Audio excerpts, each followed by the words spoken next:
எண் 11. 11ஆம் நம்பரும் அலுவலகமும். தூத்துக்குடியில் முதலாக தாமோதரன் நகர் என்ற இடத்தில் வாடகைக்கு வீடு எடுத்து தங்குகிறார் பொன்னையன். பிறகு பொன்னையனுக்கு கல்யாணம் நடக்கின்றது. தன் மனைவி புஷ்பகுமாரியுடன் அந்த வீட்டில் 2 வருடங்கள் வாழ்கின்றனர்.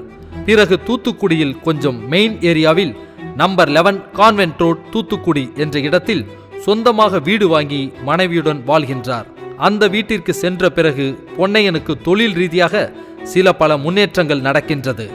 அதிலிருந்து அந்த வீட்டின் நம்பரான 11ஆம் எண்ணை தன் கார்கள், லாரிகள், ஜேசிபி இயந்திரங்கள் மற்றும் தான் பயன்படுத்தும் அனைத்து வாகனங்களுக்கும் அவரின் போன் நம்பர் உட்பட அனைத்திற்கும் கடைசி எண் 11ஆம் எண்ணில் முடிவது போல் வைத்திருப்பார்.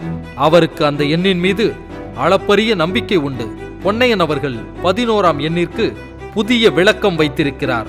நம் வாழ்வியல் அடிப்படையில் 1 ஆரம்பம், 1 முடிவு, 1 பிறப்பு, 1 இறப்பு, 1 இன்பம், 1 துன்பம், 1 நண்பன், 1 எதிரி, 1 தலைவன், 1 தலைவி, 1 பணக்காரன், 1 ஏழை, 1 முதலாளி, 1 தொழிலாளி. இப்படியாக வாழ்க்கையை ஒன்றாக பார்த்து அதில் நாம் எந்த ஒன்னில் இருக்கப் போகிறோம் என்பதை நாம் தான் தேர்ந்தெடுக்க வேண்டும் என்று சொல்வார் பொன்னையன். முதலில் சிறிய அளவில் தகரத்தில் செட் போட்டு தூத்துக்குடியில் கணக்குகள் பார்க்கும் அலுவலகமாக பயன்படுத்தி இருக்கின்றார் பொன்னையன்.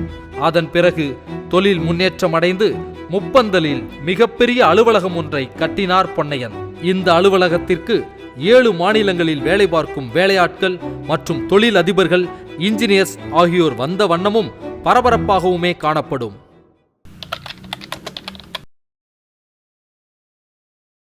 Like, subscribe, share.